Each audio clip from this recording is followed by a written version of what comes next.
Assalamualaikum warahmatullahi wabarakatuh.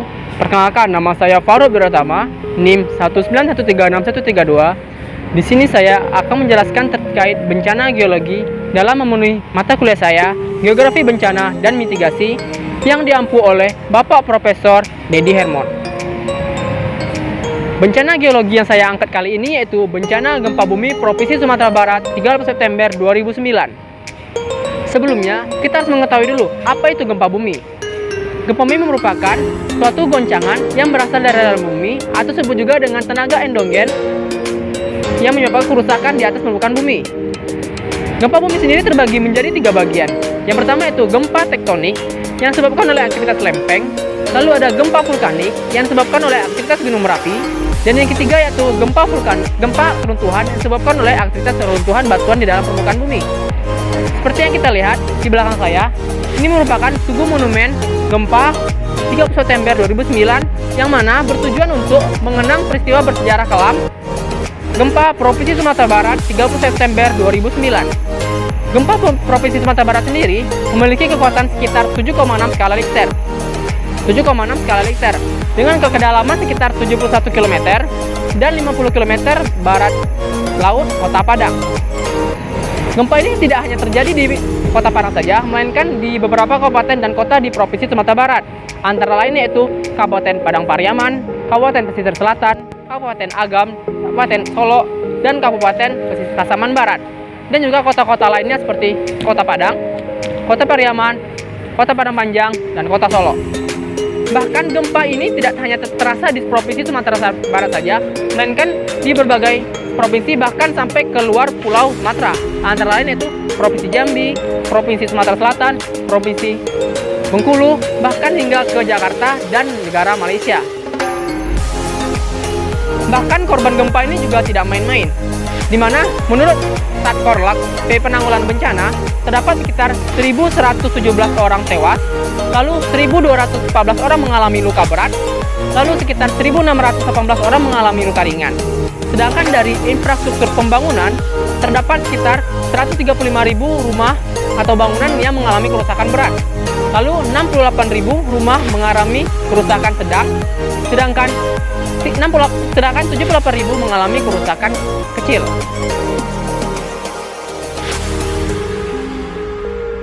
Kenapa gempa bumi tersebut dapat terjadi? Sebelumnya, kita harus mengetahui dulu bagaimana karakteristik negara Indonesia. Indonesia merupakan suatu negara yang memiliki potensi bencana cukup besar di dunia. Dikarenakan dari segi tektonik, Indonesia memiliki 3 lempeng aktif dunia, yaitu lempeng Eurasia, lempeng Indo-Australia, dan lempeng Pasifik. Jadi, dari ketiga hal tersebut yang menyebabkan Indonesia lebih mudah terjadi gempa bumi dari segi tektonik. Lalu, Indonesia juga dikenal sebagai dengan nama Ring of Fire atau cincin api, yang menyebabkan mudahnya terjadi gunung meletus dan menyebabkan gempa vulkanik yang ada di Indonesia. Dari hal tersebut yang menyebabkan Indonesia merupakan salah satu negara yang memiliki potensi terbesar di dunia. Sebelum kita mengetahui lebih lanjut kenapa gempa di Sumatera Barat terjadi, kita harus mengetahui dulu bagaimana karakteristik Pulau Sumatera. Pulau Sumatera merupakan suatu pulau yang memiliki zona patahan yang cukup panjang, yaitu sekitar 1.900 km, yang membentang dari Banda Aceh hingga ke Teluk Semangko di Provinsi Lampung. Zona patahan tersebut terdapat di bagian barat Pulau Sumatera. Sebagai bukti yang dapat kita lihat, yaitu terdapatnya Bukit Barisan atau Pegunungan Barisan yang membentang di sepanjang barat Pulau Sumatera. Gempa bumi Provinsi Sumatera Barat dapat terjadi disebabkan oleh adanya 3 komponen. Yang pertama yaitu disebabkan oleh zona subduksi, merupakan zona tektonik yang membentang sepanjang pantai barat Sumatera, yang disebabkan oleh adanya sesar aktif dunia atau patahan dunia atau lempeng aktif dunia, yaitu lempeng Eurasia dan lempeng Indo-Australia. Dan juga zona subduksi ini terdapat sepanjang pantai barat Sumatera hingga ke selatan Nusa Tenggara. Zona subduksi ini menghasilkan rangkaian busur pulau depan. Zona subduksi ini merupakan zona subduksi dangkal yang biasa kita kenal dengan zona Megathrust Subduction Sumatera, di mana lempeng Eurasia dan lempeng Indo-Australia ini bergerak sekitar 50 sampai 60 meter per tahunnya, yang mana lempeng Indo-Australia ini menunjam ke bawah lempeng Eurasia sekitar kecepatannya sekitar 50 sampai 60 mm per tahunnya. Hingga dari zona subduksi ini, Provinsi Sumatera Barat memiliki potensi gempa besar yaitu sekitar 8,9 skala Richter. Lalu yang kedua yaitu adanya sesar Mentawai atau biasa disebut juga dengan Mentawai Fault System. Sesar Mentawai merupakan sesar yang berada di lempeng Eurasia, di mana lempeng ini merupakan lempeng yang biasa dikatakan datar, tapi dibantu dengan penunjaman miring yang berasal dari baratnya Sumatera. Di mana pada sesar ini terdapat di selatannya Pulau Mentawai hingga ke utaranya Pulau Nias. Di mana pada sesar inilah terjadinya gempa bumi Sumatera Barat 30 September 2009 tersebut. Lalu yang kedua adanya sesar Sumatera atau disebut juga dengan Sumatra Fault System. Di mana sesar Sumatera ini disebabkan oleh lempeng Indo-Australia yang terdapat di sepanjang pantai barat Pulau Sumatera atau di bagian barat Pulau Sumatera. Di mana sesar ini memanjang disebabkan oleh adanya pergerakan miring yang menunjam ke bawah dan dipengaruhi oleh tekanan yang memanjang dari Banda Aceh hingga ke Teluk Semangko, Lampung. Zona patahan Sumatera ini juga merupakan zona patahan yang lebih mudah terjadinya gempa dan juga longsor. Sebagai bukti yang dapat kita lihat bahwa sesar Sumatera ini atau kita sebut juga dengan Patahan Semangko, yang mana terdapatnya perbukitan atau pegunungan barisan yang memanjang dari utaranya Sumatera hingga ke selatan Pulau Sumatera. Sehingga dari tiga komponen tersebut, yaitu zona subduksi, sesar Mentawai, dan sesar Sumatera, yang membuat wilayah Provinsi Sumatera Barat ini mudah terjadi bencana, terutama pada bencana gempa bumi. Kita mengulas kembali pada bencana 30 September 2009, yaitu di mana gempa tersebut merupakan gempa yang memiliki kekuatan yang cukup dahsyat, di mana memiliki kekuatan sekitar 7,6 skala Richter dengan kedalaman 71 km. Gempa ini terjadi di sesar Mentawai atau sebut juga kita kenal dari sesar Mentawai Fault System, di mana gempa ini tidak menghasilkan tsunami dikarenakan tidak terpenuhnya indikator tsunami pada kedalaman 71 km. Lalu pada keesokan harinya, tepat pada tanggal 1 Oktober 2009, terjadinya gempa susulan yang berada di 40 km tenggara kota Sungai Penuh, Provinsi Jambi. Walaupun gempa tersebut memiliki kekuatan sekitar 6,8 skala Richter, tetapi tidak adanya kerusakan yang hebat di wilayah tersebut, dikarenakan wilayah tersebut disebabkan oleh adanya sesar Sumatera. Dari kedua hal tersebut, dapat kita pastikan bahwa gempa bumi yang terjadi pada dua tersebut itu disebabkan oleh sesar Mentawai dan juga disebabkan oleh sesar Sumatera. Provinsi Sumatera Barat sendiri memiliki 8 segmen, di mana 5 segmen yaitu berasal dari Provinsi Sumatera Barat, sedangkan 3 segmennya lagi berasal dari pinggiran Provinsi Sumatera Barat. Di mana segmen-segmen tersebut yang memicu juga mudahnya terjadi gempa di Provinsi Sumatera Barat. Yang pertama yaitu ada segmen Angola, di mana segmen ini terdapat di Batang, Pasaman, dan sebagian besar berada di Provinsi Sumatera Utara.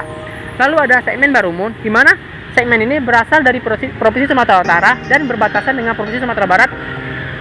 Lalu ada segmen Sumpur, di mana segmen ini terdapat di wilayah Kecamatan Panti hingga ke Bonjol. Lalu ada segmen Sianok, yang merupakan segmen yang berada di dekat Ngarai Sianok, Kabupaten Agam, Bukit Tinggi. Lalu ada segmen Sumani, di mana segmen ini terdapat di dekat Danau Singkara. Lalu ada segmen Suliki, yaitu segmen yang dekat dengan danau atas dan danau bawah di Kabupaten Solo. Lalu ada segmen Siola yang berasal dari Solo Selatan, dan segmen yang terakhir ini merupakan segmen terbaru yang terbentuk pada yang ditemukan pada Februari 22 bulan Februari yaitu tahun 2022, di mana segmen ini disebut juga dengan segmen Talamau, di mana segmen tersebut didapatkan karena adanya gempa di Gajai pada bulan Februari 2022 waktu itu. Lalu, jika kita melihat bagaimana pengkelasan zona paling aman terhadap gempa di wilayah Provinsi Sumatera Barat, dapat dikriteriakan sebagai 3 kelas. Yang pertama, zona wilayah yang rasanya memiliki potensi bencana kecil, yaitu Kabupaten Damastraya dan juga Kabupaten Sijunjung. Lalu, potensi bencana sedang, yaitu Kabupaten Payakumbuh, Kabupaten Pasaman. Potensi yang besar yaitu wilayah yang berada di sekitar pesisir barat Pulau Sumatera. seperti Kota Padang, Kota Pariaman, Pesisir Selatan, Asam Barat, dan lain-lain.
Langsung bisa dah.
Pada mitigasi gempa bumi. Mitigasi gempa terbagi menjadi 3 bagian. Yang pertama itu mitigasi sebelum terjadinya gempa, lalu mitigasi saat terjadinya gempa, dan mitigasi setelah terjadinya gempa.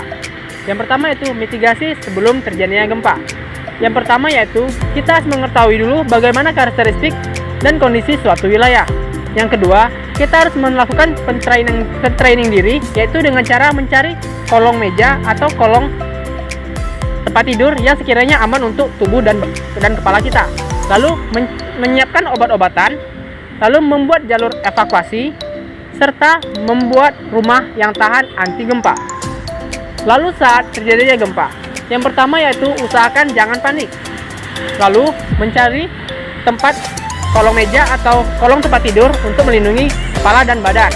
Lalu yang ketiga, matikan seluruh aktivitas baik itu listrik maupun alat masak. Lalu saat kita menggunakan lift, diusahakan menggunakan tangga darurat. Lalu pergi ke jalur zona evakuasi dan berada di tanah lapang yang sekiranya tidak terdapat bangunan, pohon, ataupun kabel-kabel listrik yang banyak. Lalu saat mitigasi setelah terjadinya gempa, usahakan jangan masuk ke rumah dikarenakan akan terjadinya gempa susulan. Maksudnya yaitu waspada terhadap gempa susulan. Yang kedua, saat gempa susulan terjadi, diusahakan untuk berdiam diri atau tinggal di luar yang jauh dari bangunan maupun dari pohon. Seperti membuat camp atau tempat tidur bersama, atau disebut juga dengan tempat tidur tempat evakuasi bersama-sama. Oke, sekian penjelasan dari saya. Jika saya ada salah kata, saya mohon maaf. Saya akhiri. Wassalamualaikum warahmatullahi wabarakatuh.